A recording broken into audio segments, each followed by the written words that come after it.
Bismillahirrahmanirrahim. Segala puji bagi Allah Tuhan semesta alam.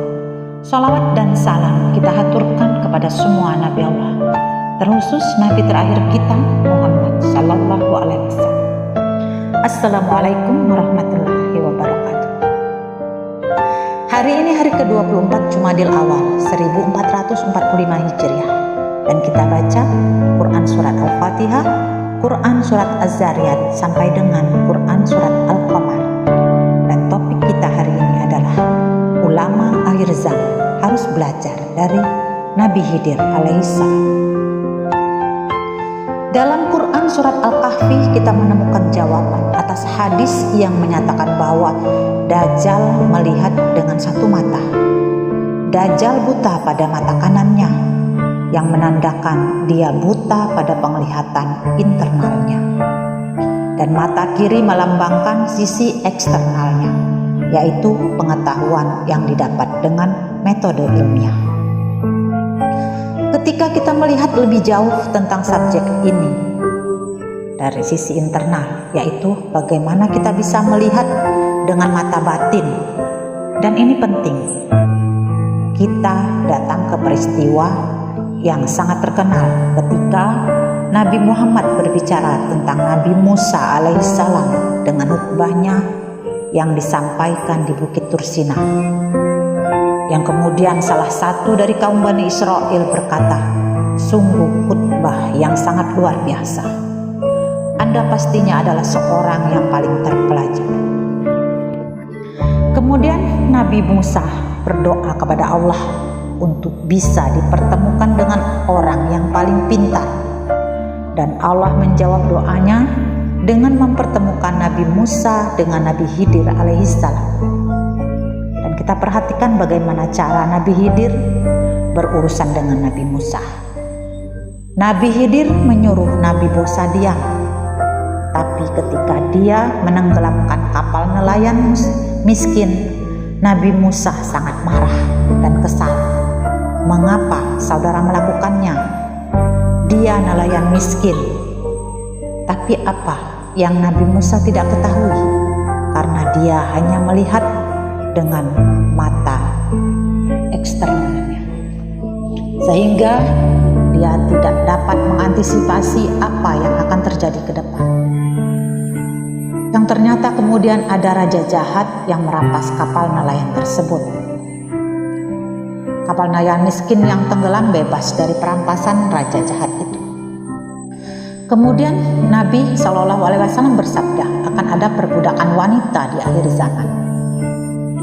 Lalu apa korelasinya antara perampasan kapal dengan perbudakan wanita di akhir zaman?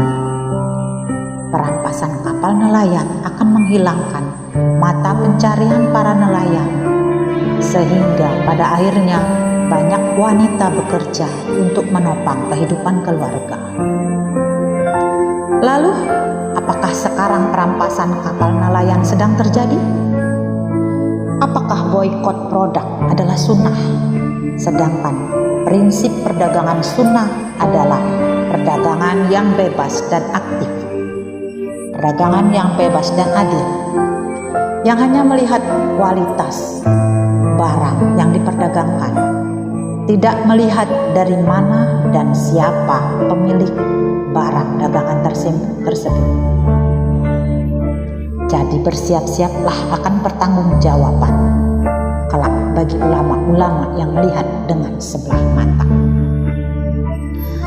Nabi Khidir juga membangun rumah yang telah runtuh dengan uangnya sendiri. Nabi Musa heran mengapa beliau melakukannya.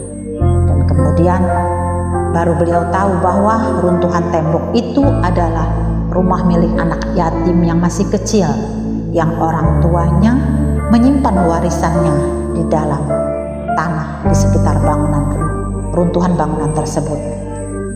Sehingga saat mereka dewasa nanti mereka bisa menemukan warisan yang tersimpan. Lalu apa korelasinya kisah ini dengan peristiwa akhir zaman?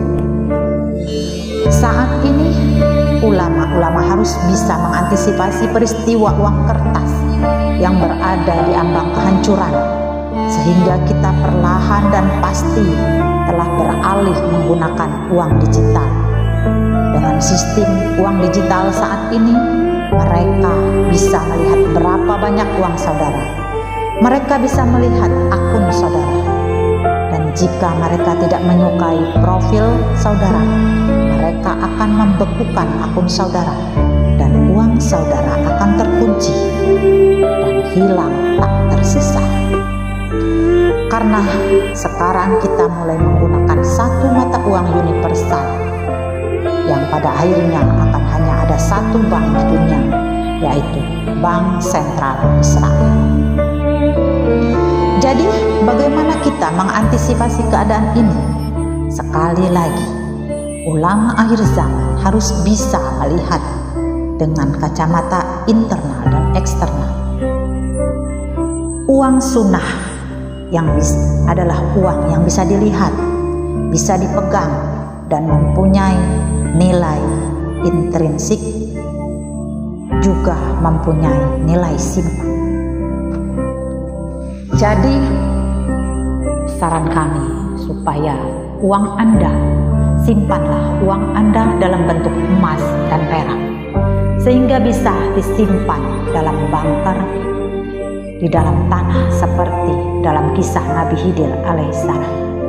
Karena alat detektor tidak akan bisa menembusnya jika terjadi sesuatu hal di luar keinginan kita. Wallahu a'lam bishawab.